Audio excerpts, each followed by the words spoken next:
आज हम आपको एक ऐसी शख्सियत से रूबरू कराते हैं जिनका नाम है श्रीमती चतुरी डिग्री लालनम। ये एक शिक्षिका है। इन्होंने अपने जीवन में कई तरह के रोल अदा किए हैं। अभी भी वर्तमान में ये दोहरी नहीं तीसरी ज़िंदगी जीती हैं। ये पेशे से शिक्षिका हैं और दलित वर्ग से आती भी हैं और प्रदेश अध्यक्ष के पद पर भी है और उन्होंने बहुत सारे ऐसे कारनामे किए हैं। एक ऐसी शख्सियत का आज मैं रूबरू आपसे कराना चाहता हूँ जो वाकई काबिल तारीफ़ है। एक महिला होकर के गृहिणी का रोल, शिक्षिका का रोल, समाज सेविका और कई और भी इनकी उपलब्धियाँ हैं। आज हम जानते हैं खुद इनके ज़ुबानी रूबरू श्रीमती चतुरी नंद डिग्री लालनंद के से। जी, आपका स्वागत है। जोहार छत्तीसगढ़। जी, जोहार छत्तीसगढ़। मैडम, हम जानना चाहते हैं कि आप दोहरी तिहरी जिंदगी आप जीती हैं।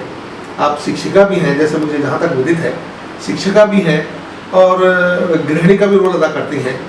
और अब ज़्यादातर आपने देखा है कि हमने व्हाट्सअप, फेसबुक वगैरह में, इंस्टाग्राम में सब चलता है कि आप जो है समाज सेवा भी बहुत करती हैं। आप अपने जिस दलित वर्ग से आती हैं उसके आप प्रदेश अध्यक्ष भी हैं। तो आज हम ये दुनिया के सामने इस बात को रखना चाहते हैं कि महिला होकर के इतनी सारी रोल आप जो अदा करती हैं, इस पर थोड़ा सा प्रकाश डालिए। शुरू से प्रकाश डालिए कि आप, एक बात और आपसे पूछना चाहता हूँ कि जहाँ तक मैंने सुना है कि आपकी जब शादी नहीं हुई थी, जब आपका स्टूडेंट लाइफ था, तो उस वक्त आप बहुत ही ऐसे दौर से गुजर रहे थे। पिताजी जो है आपको पढ़ाना नहीं चाहते थे, आर्थिक तंगी बहुत थी। तो हमने सुना है, इस बात में कितनी सच्चाई आप खुद अपना बयान करेंगे कि आपने मजदूरी का भी काम किया और पढ़ाई की, बहन की शादी के होने तक का इंतज़ार किया, आपने ग्रेजुएट किया। फिर आज जो है आप ससुराल वालों से भी बहुत अच्छा आपका तालमेल है, आपका समाज से भी बहुत अच्छा तालमेल है। तो इन सब उपलब्धियों का आप मुझे एक निचोड़ बताइए। दरअसल जब मैं 10वीं में टॉप की तो पापा जी मजदूरी करते थे, राजमिस्त्री थे। तो संभवतः तीनों बहनों को पढ़ा पाना उनके बस की बात नहीं थी। तो 10वीं में टॉप करने के बाद बाबूजी का ये कहना था कि मैं तीनों बेटियों को नहीं पढ़ा सकता, इसलिए तुम अपनी पढ़ाई बंद करो। लेकिन मेरी ये जिद थी कि मैं जो है अपनी पढ़ाई ज़रूर कंप्लीट करूँगी और हम जिस स्थिति से, गरीबी स्थिति से गुजर रहे हैं, उसे निजात पाने के लिए आगे कुछ न कुछ ज़रूर करूँगी। इसके कारण मैंने मजदूरी करना शुरू किया। स्कूल जाती थी, स्कूल जब ख़त्म होता था, गर्मी की छुट्टी लगती थी, तो मैं 2 महीने ट्रैक्टर में काम करने जाती थी। ट्रैक्टर में मैं ईंटा धोती थी, बालू धोती थी और जब बरसात का महीना आता था, पल्हा रोपा सब लगाने जाती थी। बहुत संघर्ष किया आपने। जी। तो इस तरह से मैंने अपने परिवार का भी साथ दिया और इसके साथ साथ मैंने अपनी पढ़ाई भी जारी रखा। सन 2002 में जब मैं ग्रेजुएट हुई, उसके बाद ग्रेजुएशन होते ही मेरा जो है संविदा में नौकरी लगा। संविदा में नौकरी लगने के बाद मेरी पोस्टिंग कुसमी सरार हाई स्कूल में हुई, जहाँ पर मैंने 6 साल तक सेवाएं दी। 2008 में मेरी शादी श्री डिग्री लालनंद जी से हुई और मैं फिर बरियापाली आ गई। बरियापाली आने के बाद मुझे जो है वहाँ पर बहुत सारी दिक्कतें दिखाई दी। जैसे हमारे समाज का वहाँ पर एक मरघट है, उस मरघट पे उच्च वर्ग का एक तानाशाही दबदबा जो बना कर रखा था, उसने उस जगह पर पंचायत भवन बना दिया, जिसका विरोध हमने पुरजोर तरीके से किया। शुरू से लेकर के जब तक वहाँ पर नींव नहीं खुदा था, तब से हमने उसका विरोध किया। लेकिन उस विरोध को कुचलने वाले हमसे आगे निकल गए। लेकिन सवर्ण लोग थे। पर कहीं भी मैंने हार नहीं माना। आज भी वह केस लगा हुआ है सिविल में और अभी सिविल में चल रहा है। पहला तो हमारा केस खारिज हो गया था, अभी जो है हम उसको फिर से एडीजे में लगाए हैं, चल रहा है। इन सब चीज़ों को देखते हुए समाज में बहुत सारे दलित लोग जो बहुत सारे पीड़ित हो रहे थे, जिनको मैं देखती थी खाने के लिए तंगी था उनके पास। मैं जिस स्थिति से गुजरी ऐसे लोग बहुत सारे मेरे आसपास थे। तो जब मैं खुद सक्षम हो गई कि मैं 4 लोगों को खिला के खा सकती हूँ, तो इसी भावना को लेकर के मैं जो है आगे समाज सेवा में आई। और समाज सेवा में आने का मेरा जो लक्ष्य था वो मैंने अपने आदमी से सीखा। मेरे पति जो खुद समाज सेवक है, वो दूसरों को बताते नहीं हैं, जताते नहीं हैं कि मैंने इसका इतना सहयोग किया है। अभी हमने देखा जी। लोगों का बहुत मदद किए, चावल वगैरह सब देते थे, तो बहुत अच्छे हृदय के हैं, ये तो पूरा एरिया जानता है। मैं आपको बीच में इसलिए रोक रहा हूँ कि हमने सुना है कि आप जो है 10वीं की क्लास में आप जो है कोई अच्छी उपलब्धि हासिल किए थे, और खेल में भी आपका कोई अच्छा, बताइए क्या है? स्कूल लाइफ से ही मेरा इंटरेस्ट जो है वो खेलकूद में भी रहा, पढ़ाई के साथ साथ तो खेलकूद में ही रहा। मैं सभी क्षेत्र में, चाहे स्काउट गाइड हो, चाहे और संगीत का क्षेत्र हो, इन सभी क्षेत्रों में मैं जो है आगे रहती थी। मेरे सर मुझे क्लास में उठा के ले जाते थे, कहीं भी मुझे खड़े करा देते थे। 100 मीटर दौड़ना है, वहाँ ले जाके खड़ा कर दिए, मैं फर्स्ट। तो इस तरह से खेलकूद में भी मेरा अच्छा रहा।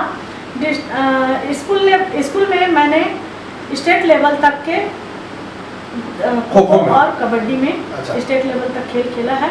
और जैसे मैं कॉलेज आई, कॉलेज में पहली 10वीं में आपकी क्या उपलब्धि थी? 10वीं में 75% अंक के साथ मैं जो है कुटेला स्कूल में टॉप करी। अच्छा, आप कुटेला स्कूल से पढ़ी हैं? जी। वो तो एक प्राइवेट स्कूल है जी। तो आप प्राइवेट स्कूल की वो फीस वगैरह सब मेंटेन करती थी? जी। चलिए आइए। तो इस तरह से मैं जो है जब कॉलेज आई, कॉलेज में वो मैं पहली महिला हूँ जिसने खेल के क्षेत्र में आगे कदम बढ़ाया। और विश्वविद्यालय स्तर पर मैंने 2 बार अंतर विश्वविद्यालय खो खो प्रतियोगिता पटियाला और चंडीगढ़ में खेला।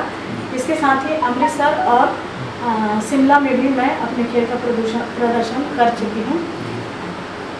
और इस प्रकार से जब मेरी शादी हुई, अब मैं इधर आ गई, और मेरे पति जो कि गुप्त रूप से सभी को सहयोग करते हैं, कभी किसी को बताया नहीं, लेकिन वो मुझे पता रहता था कि वो किसको क्या दे रहे हैं। जी जी।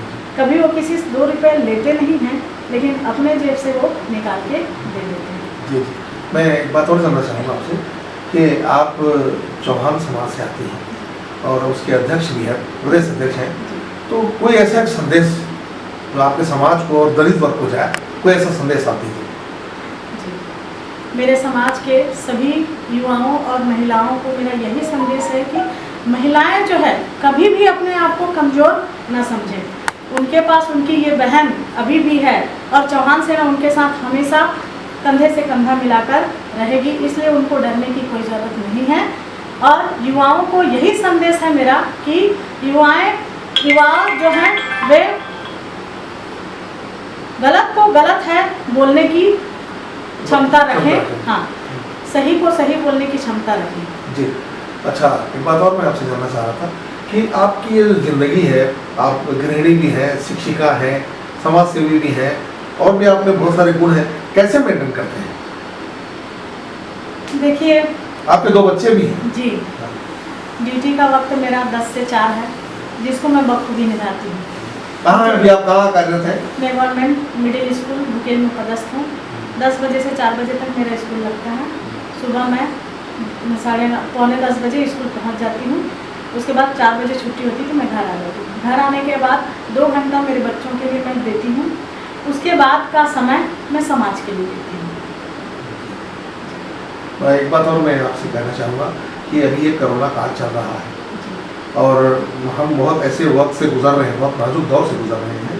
तो इस दौर में आप लोगों को, सभी लोगों को, पर्टिकुलर किसी समाज की बात नहीं कर रहा, पर्टिकुलर सभी लोगों को आप कोई ऐसा संदेश दें कि कैसे रहें, वो कैसे इससे बचेगा, क्योंकि आप एक शिक्षिका भी हैं। सभी से मेरा यही अपील है कि कोरोना का अभी तक के कोई इलाज नहीं है। कोरोना का इलाज न होने के कारण हमको बहुत सारी दिक्कतों का सामना करना पड़ रहा है। इसका इलाज केवल और केवल सावधानी है। आप सभी से मेरा विशेष निवेदन है कि आप सावधानी जरूर बरतें। किसी से हाथ न मिलाएं, किसी का चरण स्पर्श न करें, बार बार साबुन से हाथ धोएं, सैनिटाइज़र का उपयोग करें, मास्क पहनें और भीड़ वाली जगह पे न रहें और 2 गज की दूरी हमेशा बना के रखें। सोशल डिस्टेंसिंग का पालन करते हुए हम इस बीमारी से निजात पा सकते हैं। बहुत बहुत धन्यवाद। आज हमको भी मौका मिला एक ऐसी शख्सियत से बात करने का। और ब्रेकिंग इंडिया न्यूज़ आपको बहुत बहुत धन्यवाद। धन्यवाद।